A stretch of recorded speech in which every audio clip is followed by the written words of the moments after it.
बिस्मिल्लाहिर्रहमानिर्रहीम। अल्लाहुम्मा सल्ली अला मुहम्मद व आले मुहम्मद। मोहतरम नाजरीन, अल्लाह की शान है कि कभी फिरऔन जैसे काफिर और मुशरिक के घर में आसिया जैसी पाकीज़ा और नेक बीवी होती है, और कभी हारून रशीद जैसे दुश्मनाने खानदाने रिसालत के घर में जुबैदा जैसी नेक हसलत और नफीस अतवार बीवी होती है, और कभी यजीद लईन जैसे फासी को फाजिर के घर में हिंद बिनते अब्दुल्लाह जैसी आला सिफात और बुलंद किरदार बीवी होती है। यजीद मलऊन के गलीज किरदार से कौन वाकिफ नहीं है, जिसने करबला में खानदाने रिसालत के मर्दों का खून बहाया और सैयदा फातिमा ज़हरा की बेटियों को कैद करवाया। ये वही यजीद है जिसके घर में हिंद बिनते अब्दुल्ला जैसी नेक हसलत बीवी भी रहती थी। बाज़ रवायात के मुताबिक हिंद बिनते अब्दुल्ला इब्ने आमिर इब्ने कुरैश अपने बाप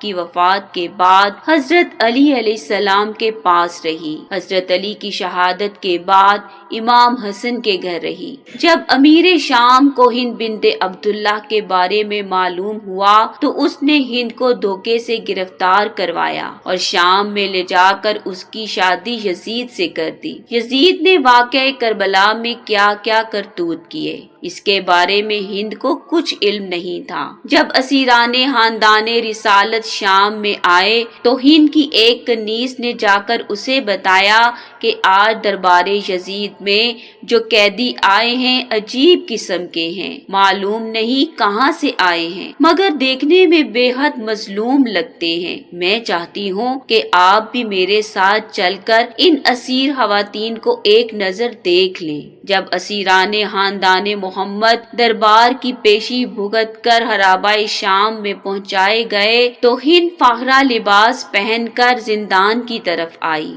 जब दुख्तरे सैयदा फातिमा बीबी ज़ैनब ने हिंद को आते देखा तो अपनी बहनों सैयदा उम्मे कुलसूम और सैयदा रुकैया से फरमाया, ए बहन कुलसूम, ए रुकैया, जरा इस शहजादी को पहचानो कि ये कौन है। बीबी कुलसूम ने फरमाया, बहन मुझे लगता है इसे देखा हुआ है, लेकिन मेरे जहन में नहीं आ रहा कब देखा है और कौन है। बिनते ज़हरा ने फरमाया, मेरी बहनों, ये हिंद बिनते अब्दुल्ला है जो किसी वक्त हमारी खादिमा थी, आजकल यजीद की बीवी और शाम की शहजादी है। ये सुनकर तमाम मुखद्दिराते इस्मत ने सर झुका लिए। हिंद कुर्सी पर आकर बैठ गई और बीबी ज़ैनब से पूछा, ए कैदी औरत, क्या वजह है? मेरे आने से आप सब बीबियों ने सर झुका लिए हैं। किसी भी बीबी ने कोई जवाब नहीं दिया। हिंद ने कहा, ए बीबी, आप लोग कहाँ के कैदी हैं? बीबी ज़ैनब ने फरमाया, हम मदीनातुल रसूल के कैदी हैं। ये सुनकर हिंद कुर्सी से उतरकर नीचे बैठ गई। बिनते ज़हरा ने दरियाफ्त फरमाया,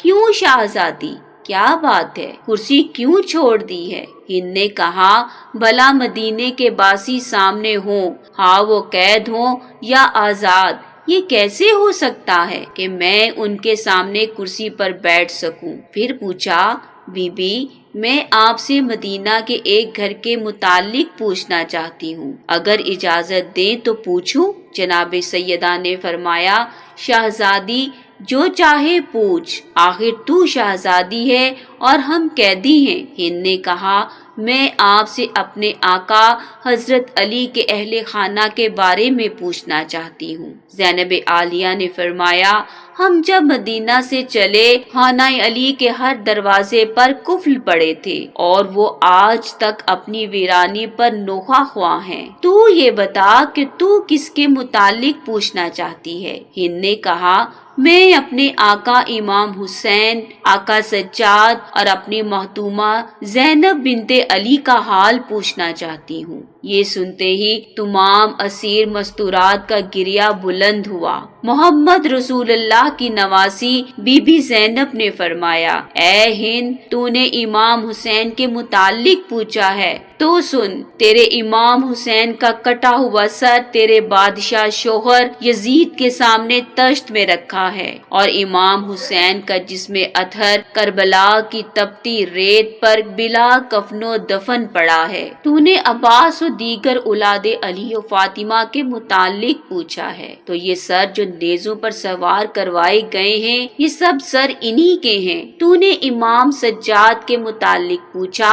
تو سن، امام سجاد وہی تو ہیں جس کے گلے میں توق اور ہاتھوں میں بیڑیاں اور پاؤں میں زنجیریں ہیں۔ سجاد وہی تو ہے جس سے تو پردہ کر کے زندان میں آئی ہے۔ اے ہند بنت عبداللہ، تو نے زینب بنت علی کے متعلق پوچھا ہے تو سن لے، میں ہی زینب بنت علی ہوں۔ یہ میرے ساتھ سیدہ فاطمہ کی بیٹی ام کلثوم ہے، یہ رقیہ بنت علی ہے، یہ ام رباب ہے، یہ ام لیلہ ہے، اور میری گود میں دیکھ یہ 4 سال کی بچی سکینہ بنت الحسین ہے۔ بی بی زینب کا یہ دل سوختہ کلام سنتے ہی ہند نے چادر سر سے اتار پھینکی، آگ سر میں ڈالی اور قریب ہی پڑے ہوئے ایک پتھر کو ہاتھوں میں لیا، پوری طاقت سے اپنے سر میں مارا اور غش کھا کر گر پڑی۔ جب ہوش میں لائی گئی تو بی بی زینب نے فرمایا، اے ہند، تیرا شوہر بہت سنگ دل ہے، تو اس سے اپنے تعلقات خراب نہ کر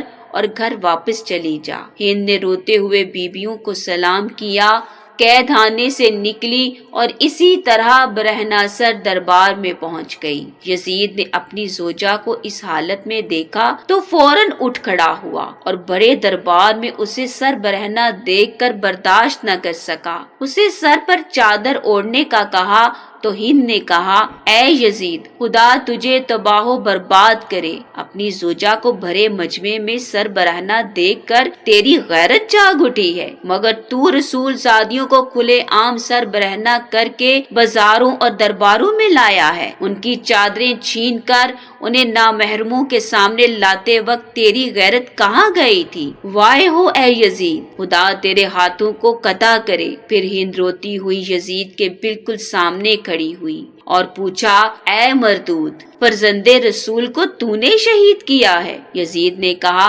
اگر میں نے کیا ہو تو کیا ہوگا؟ ہند نے کہا، اللہ تجھ پر لعنت کرے۔ یزید گھبرا گیا اور دربار میں موجود لوگوں کی طرف دیکھ کر کہنے لگا، اللہ ابن زیاد پر لعنت کرے، اس نے قتل حسین میں جلدی کی۔ ہند نے کہا، اے یزید، تیری بہانہ بازی تجھے جہنم کی آگ سے بچا نہ سکے گی۔ اگر یہ سب کچھ ابن زیاد نے کیا ہے تو سر حسین کو بھی اسی نے تشت میں رکھا ہوا ہے۔ حسین کے دندان مبارک پر چھڑیاں ابن زیاد نہیں بلکہ تو مار رہا ہے۔ اپنی بیوی کی زبان سے یہ سب سن کر یزید لعین کی گھبراہٹ میں اضافہ ہو گیا۔ اس نے حکم دیا کہ میری بیوی کو اسی وقت محل میں واپس پہنچایا جائے۔ ہند بنت عبداللہ کو تو یزید کے حکم پر محل میں پہنچا دیا گیا، مگر محل کے اندر سے ہند اور دیگر عورتوں کے رونے اور سینہ کوبی کرنے کی آوازوں کو کوئی نہ روک سکا۔ اللہ کریم محمد و آل محمد علیہ السلام کے دشمنوں پر لعنت کرے اور ان کو جہنم کی آگ کا ایندھن بنائے۔ اللہم صلی علی محمد و آل محمد۔